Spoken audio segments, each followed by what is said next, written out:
I'm here today with my friend Jeff Flynn, who came to talk to us about GMOs. Jeff, take it away. Okay. Well, just to give you a little background, I received my formal education in areas at universities in the areas of microbiology and zoology, and later on in entomology and studying crop science, working in the area of plant health, and worked for 35 plus years in this area of plant production, crop production. And, So it'd be safe to say that you're somewhat of a plant expert.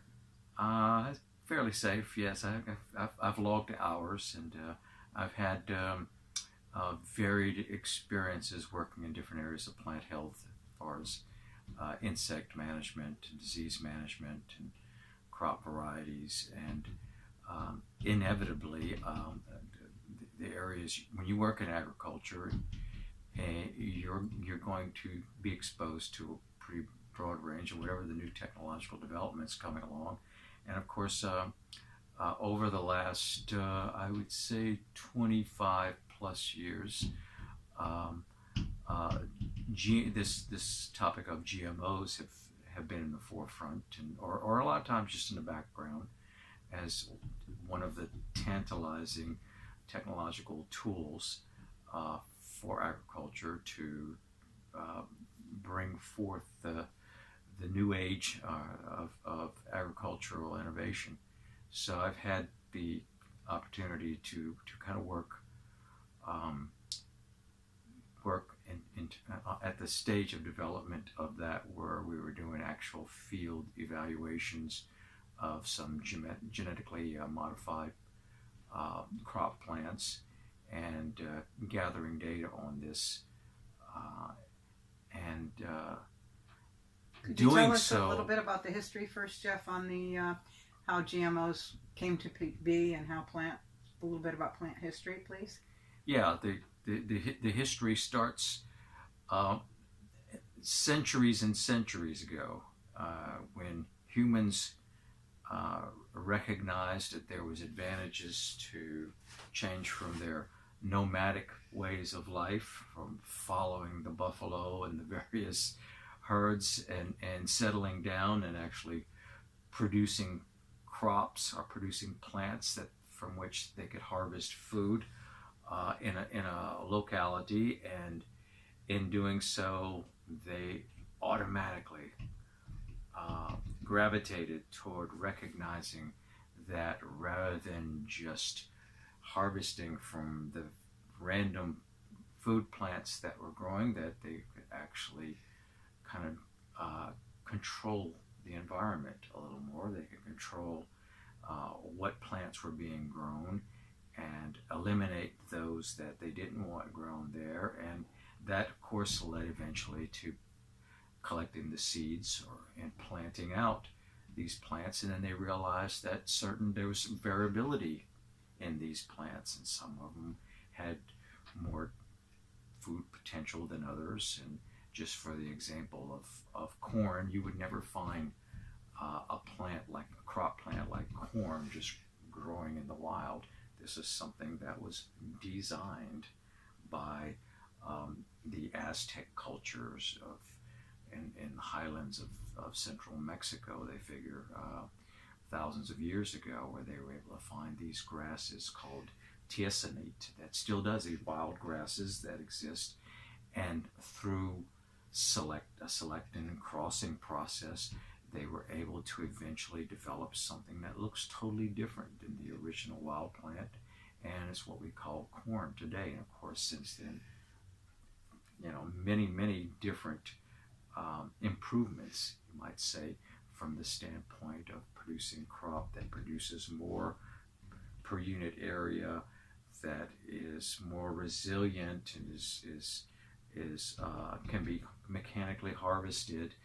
And now we produce just a phenomenal quantity of that particular plant. But that's the story of most of the crop plants that we consume today, is that these were things that were initially discovered and improved upon through Genetics. Through genetics, yes, through genetics. And, everything in life has a genetic blueprint, and we can allow take advantage of that genetic blueprint and the variability in that through.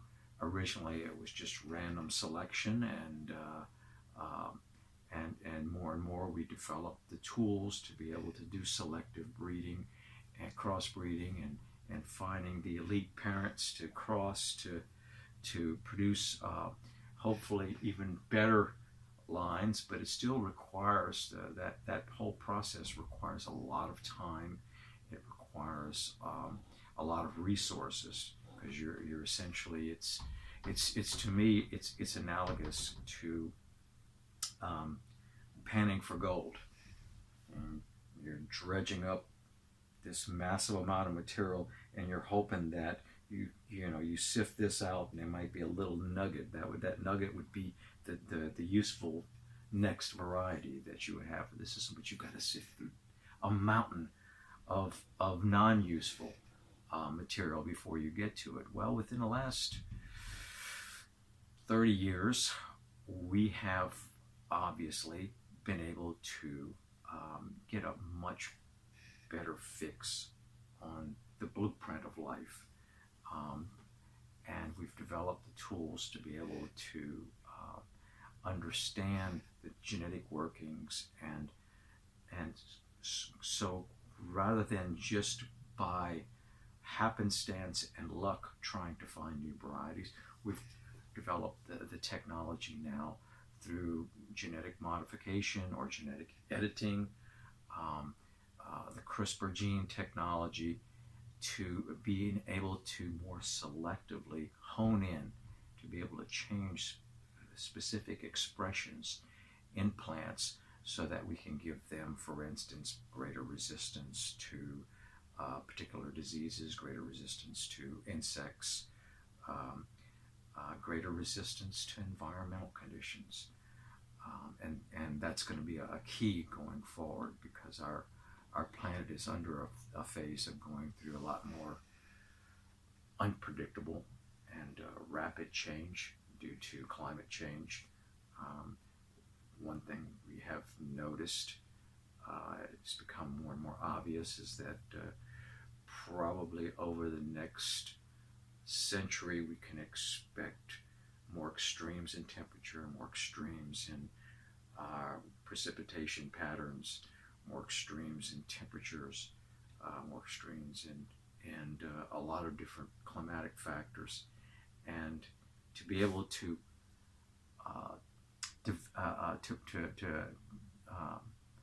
be able to advance or change with these changes that will be inevitable, we have to be able to stay one step ahead. That's the other thing about agricultural development, is it's always a race. You're always racing. In the past, it's always been you've been racing against staying ahead of the diseases, because while you're developing plants that are more able to withstand the onslaught of infection of certain pathogens, these pathogens are changing at the same time. They're trying to break the code, and they're trying to adapt so that they could take advantage of this resource, because we're creating, agriculture is a simplification of the environment. That's inevitably what you do, is you simplify the environment. Instead of having a plot of land with just all this variation of plants and genetics there, you've got single plants, single genes there. So it's a lot easier for nature to come in and exploit this.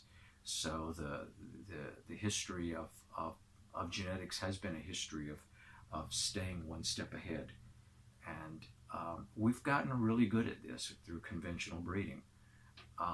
But to stay one step ahead through conventional breeding is becoming a lot harder, not only because of the greater demands on it, but also because of the more rapid, volatile changes that we're seeing in the environment with climate change.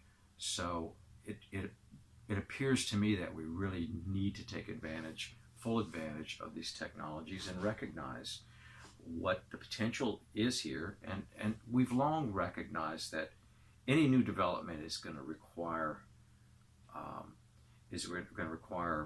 safeguards to make sure that whatever you're developing is is going to produce what you're trying to accomplish without any collateral damage.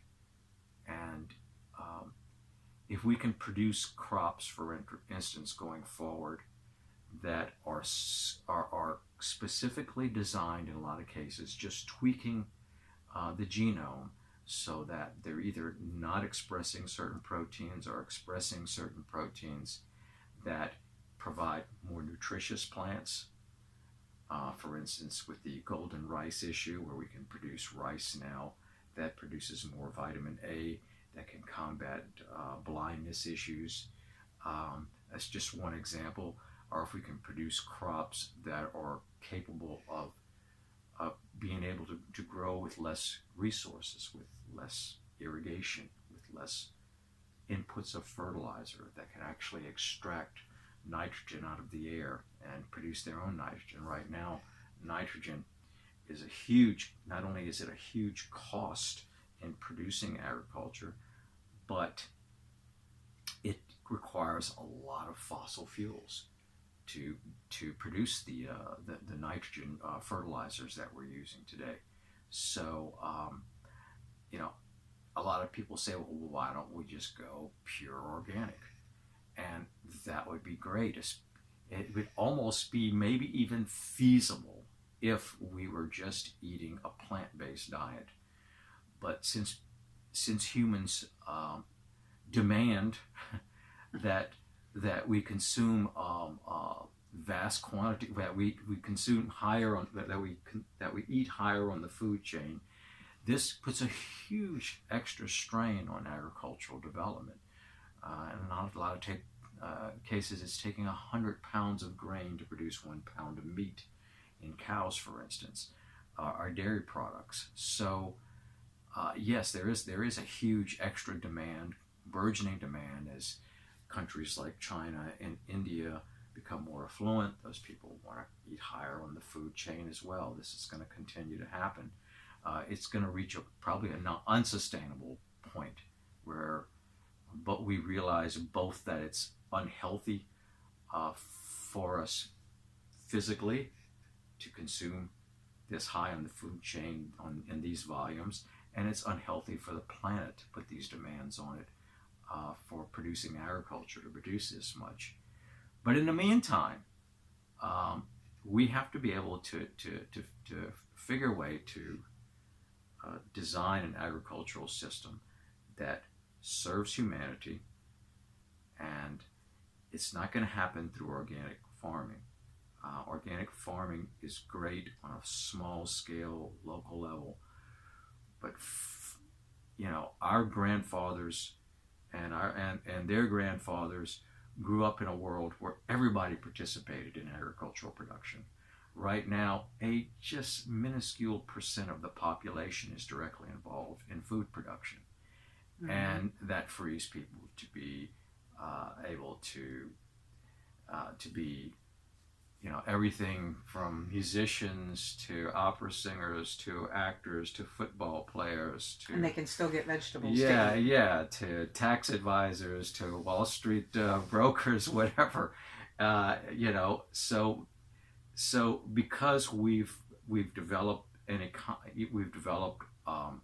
a civilization that has very specialized people working in very specialized fields. Agricultural production has become one of them. That whole area,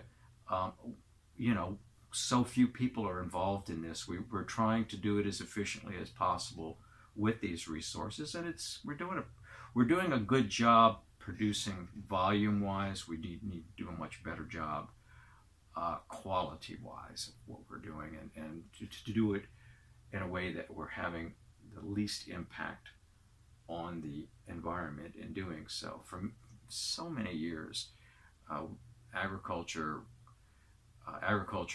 developments depended on well, let's find the next panacea. The next panacea would be something like, well, we find a compound, we find a chemical that is really effective at controlling insects, for instance. DDT.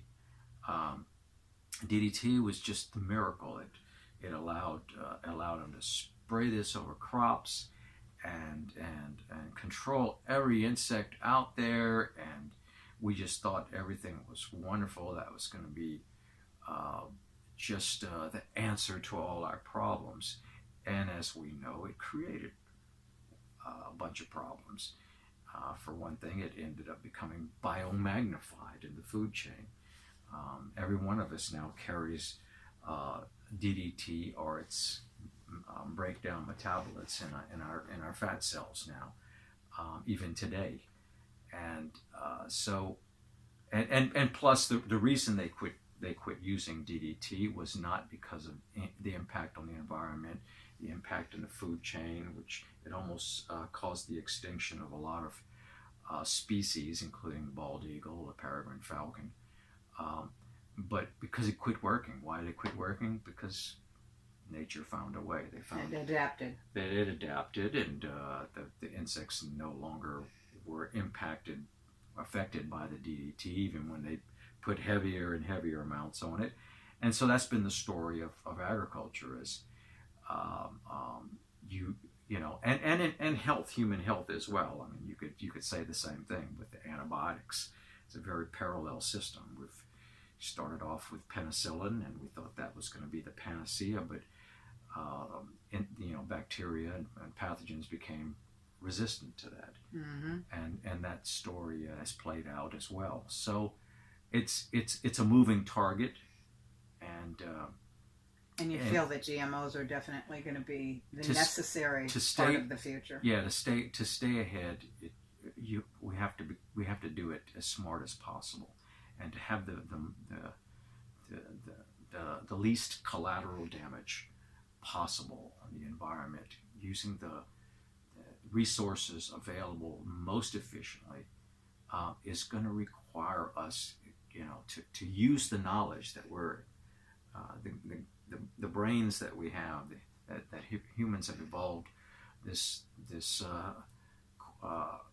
cerebral cortex, and used it to figure out the environment, to figure out how we can manage the environment in a way to initially to benefit us, but now we have to take in all the costs, all the accessory costs in agriculture, and before, I mean, it was just done as let's produce food as efficient in greatest volumes as possible. Now it's not just a game of producing for producing to feed the populations. It's also producing in a way that's going to be sustainable and allow us to survive in the planet in the millennia ahead. And that has to be done in ways that are not having the many collateral impacts, environmental impacts that we're having today. For instance, you look at the Gulf of Mexico. Most people, I think, now are aware that during a certain part of the year it goes hypoxic because of all of the fertility that comes down the Mississippi River from farmlands and urban areas. People putting fertilizers on their lawns as well, but primarily it's been from the farmlands. Fertility is leaching into the watershed, and eventually um, into the Gulf of Mexico, and this causing these algal blooms, and which then break down and take the oxygen out of the water. So that's just one example of something that's happening all over the planet. Humans are having vast impacts on the planets. They're having vast impacts in vital areas of the planets, where the lungs of the planets are the rainforests. So we've got to become a lot smarter at what we're doing, and doing it a lot more efficiently. And we're going to have to use the best tools available. And GMO is, when appropriately used, could be a very effective tool for helping us move forward with something that would have the least environmental impact possible. And allow us to use less pesticides. Allow us, yes, already it's most people are focused in on the fact that we're using a lot of very few types of pesticides now. For instance, we use a lot more of a compound referred to as glyphosate or Roundup, because some of the early GMO work was to produce crops that were tolerant to this herbicide, that you could just overspray the crop and kill all the weed species there except for the crop you were growing. It was an easy, commercially adaptable genetic modification. That's why this was done.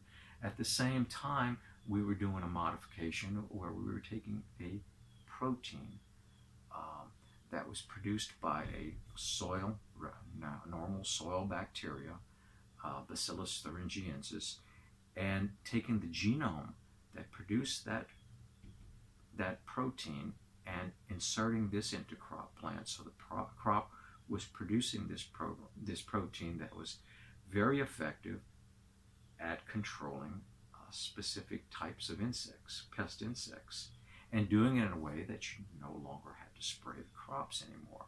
The plant was a way of, you might say, they were originally saying, kind of vaccinating the crop against these pests, and had very few collateral impacts. Why do you think then, Jeff, that GMOs got such a bad name so quickly? Why is there so much fear surrounding GMOs? To me, I think part of it was the timing. For a while, people were totally enamored with technology. Wow, radios, TVs, the ability to transportation, trains and cars, and all these wonders, and the world expos of all these wonders from technology. And then all of a sudden we started seeing some of the potential dangers of technology. The easiest example to reach for would be some of the nuclear disasters we've had in the country. 3 Mile Island, Chernobyl in Russia, where we saw there's potential for the dystopian world future, that we would no longer be around.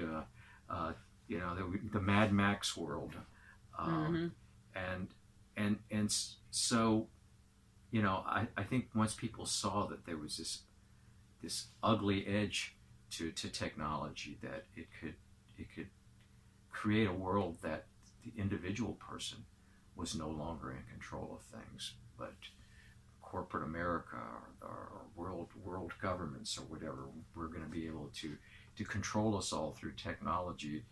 It continued to create. I grew up, of course, in the 60s. I grew up with the reality of nuclear war, as that this was a very likely scenario in my future, the Cuban Missile Crisis, and that we were going to destroy humanity through nuclear war. So I think people coming through that with this lodged in their consciousness became a lot more skeptical about, and it almost like the pendulum swung a bit too far, in that, well, technology is bad, and because we started taking for granted all of the technological developments that our grandparents never knew, the comforts that we were able to enjoy, and things that we were able to eliminate in terms of a lot of childhood diseases, in terms of a lot of starvation in the developed countries, issues, in terms of things before, where people were getting malaria because of mosquito infestations, and on and on. So we became a bit inured, I think, by the fact that technology has provided great benefits. Like I say, the technology of agriculture has unshackled us from having to get up in the morning Grow your own garden. and hook up the plow, you Mm-hmm. know. So for how many years did we, before before the invention of modern agriculture, when we were just relying on human, animal, and or slave labor to produce our crops, And now we can just go to the store and get whatever we want. but that was people fighting for survival. No longer are we're on a different fight for survival now.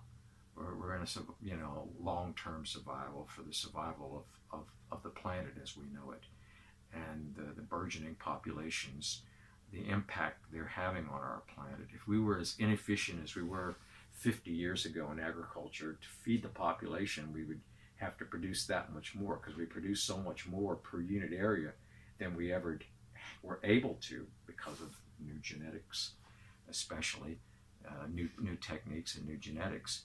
So that's got to continue to improve. We can't just say, well, okay, we're happy with what we're at. We've got to continue to get better and better at what we're doing. And just one more thing, with the environment rapidly changing, with climate change, it's just going to exacerbate the situation where there could actually be huge, especially regional food shortages in the future. Mm-hmm. If we don't get ahead of the curve and understand how to develop plants that are more tolerant and adaptive to the changes that are going to be taking place. I think we take a lot of that for granted, and I don't think we can finish this discussion of GMOs without at least mentioning two things, and that one is that we've heard about them spraying the crops mm-hmm. with Roundup, basically, in order to use it to harvest. So could you speak to that a little bit? Yeah, I am a little bit aware. I haven't studied in a lot of detail, but I'm always aware of that in certain areas before they harvest. For instance, the wheat, they will overspray with Roundup.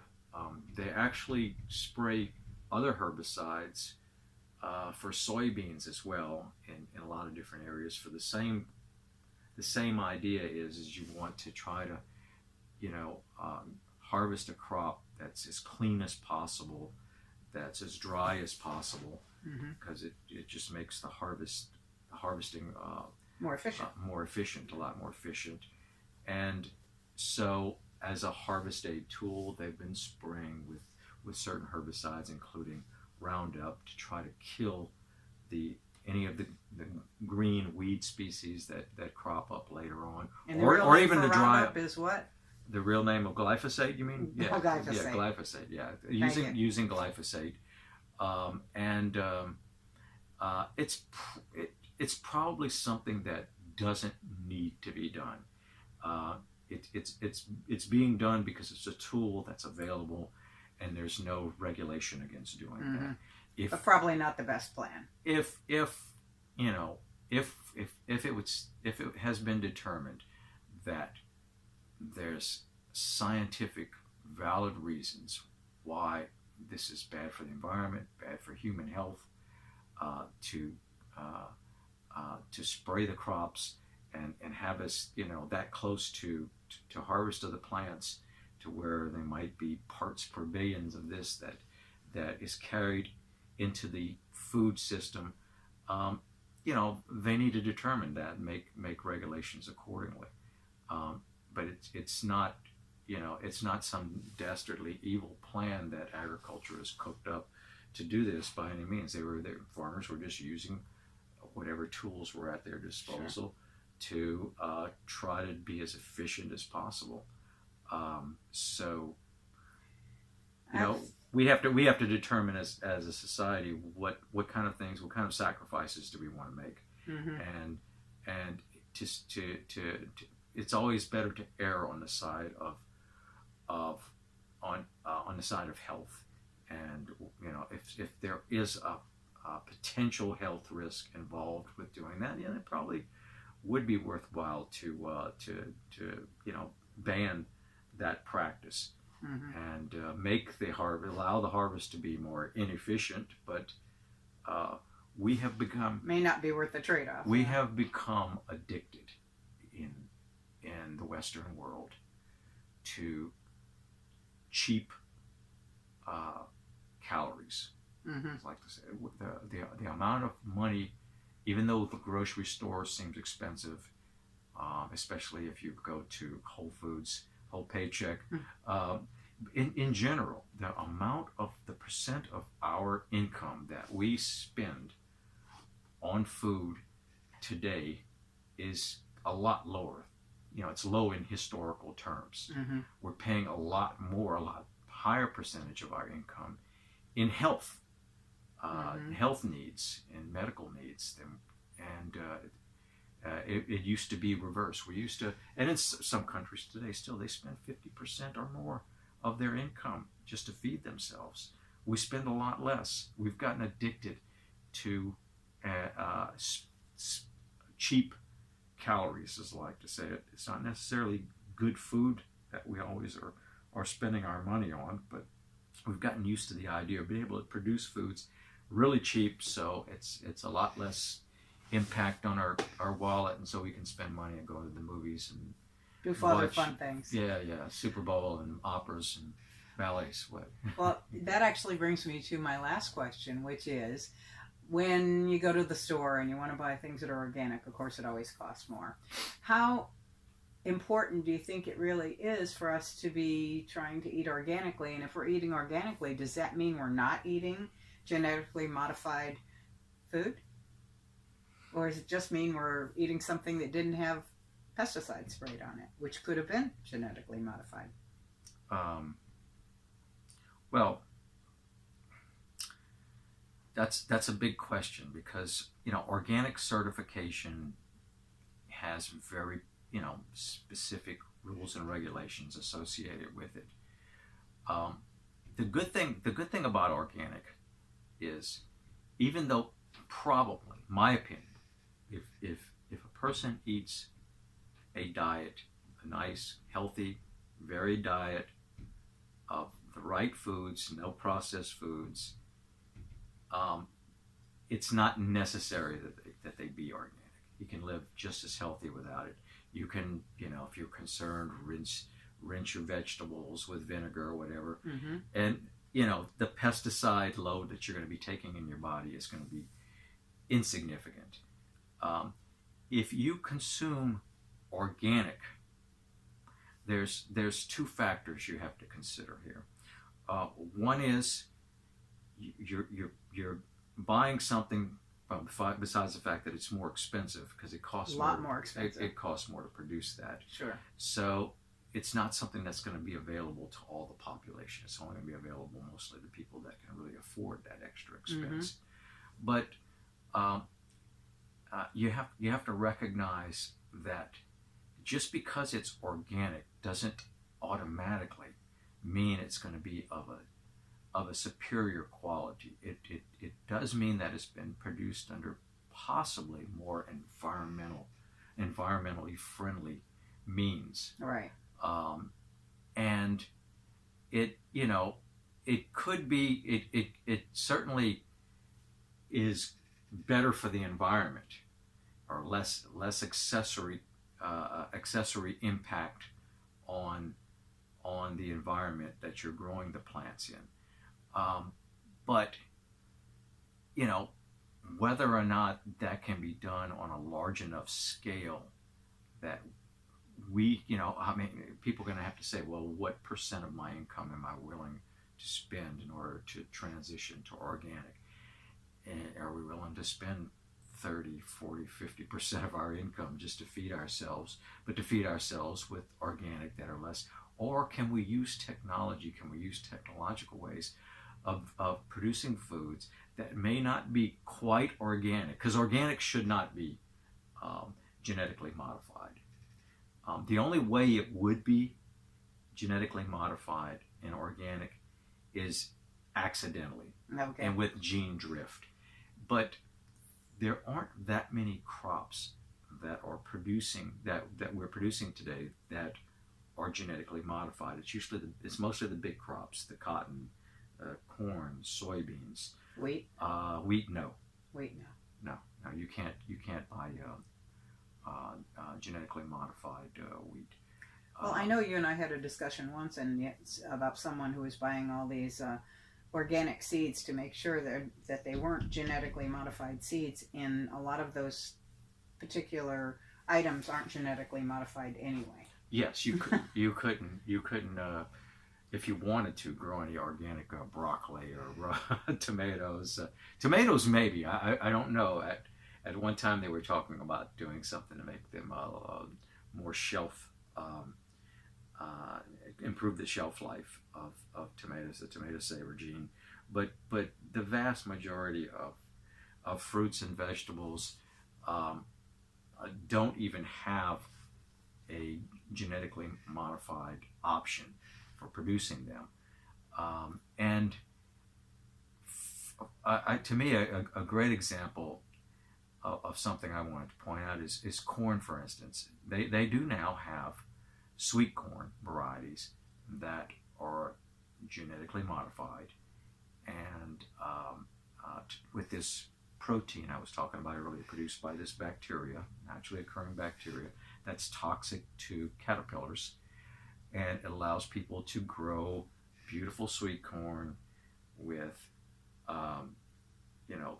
no insect damage, or with no pesticides, because before you would have to spray it continuously to make sure that, and not only is that going to mean that you got pesticide residues that you're going to have on the product you're producing that you're going to be eating, but all the pesticide that falls on the ground and gets washed away, and it has all these impacts, collateral damage impacts everywhere else. Now all of a sudden it's just within the plant, and since it's affecting the insect right after it hatches from the egg, it's already there in the plant. That's when the insect is most susceptible. So, and it's the same exact pesticide that organic farmers can use to spray on their crop before they harvest it. It's called. There's various formulations of it, of this same bacterial protein, and so it's so putting it in the seed, then you don't have to put it on the plant. Right. Now all of a sudden you can produce these crops without the pesticides, without the bug damage. So they're saying, well, okay, if we do it organically though, and we don't have that inside the plant that we're going to be consuming, then it's going to be much superior. Well, not necessarily, because you're still going to have a lot of insect damage take place in these plants. And when you have any type of wounding take place on a plant, naturally different other fungi are going to use those, exploit those as areas to establish. And we have a lot of different fungi that produce a whole class of toxins referred to as mycotoxins, some of them which are hugely carcinogenic. And so they get in from those little places. There have been, so we're actually, the more insect damage we have, the more mycotoxins we induce in the environment. So, there's no way around this. There's gonna be toxins that are gonna be produced through agriculture anyway, just by the very nature of it. You can choose your poison, yes. And I would much prefer to choose having a genetically modified version, and eventually what they'll do is they'll be able to just do through gene editing, through little nucleotide changes, allow the plant to produce just what it needs to be able to keep these insects from establishing. They're getting better and better at doing this. It's a cat and mouse game, though. It's always going to be trying to stay ahead. But they have the tools and capabilities now where it's going to become a lot more reasonable to do that. Right. And like I say, it's going to be something that's going to have so many safeguards in it that at some point you got to say, well, it's yes, it's been genetically enhanced, genetically modified, but people have developed a religion, an anti-GMO religion in the world that all GMOs are evil, that they're going to, they're unhealthy, they're causing all these cancers, and there's no real science behind this. It's just, so there's no science to back that up at all. There's a lot of people that deny that we're having climate change. Where's the science with that? Is there science saying that these people are right? No, science says that we are having an impact on the planet and causing change. So put it in that same bucket, really. Yeah, I mean, but you always have to look at, follow the money trail in some cases. Who's saying this? Where are you getting this information? And there's a lot of companies that have, that use that as a marketing tool, the anti-GMO game they're playing, because it's become such a associated lucrative market. It's become associated with such a negative thing, and so if I can produce something that's non-GMO, it's not that it's any better, but it's non-GMO. Or you need to buy this to offset the fact that you've got all this other stuff going on in your body. Right. Well, thanks, Jeff, so much for your time and for your wisdom, and I really appreciate you doing this video with me. Okay, I enjoyed it. Thank you, Thanks. Lynn. Okay.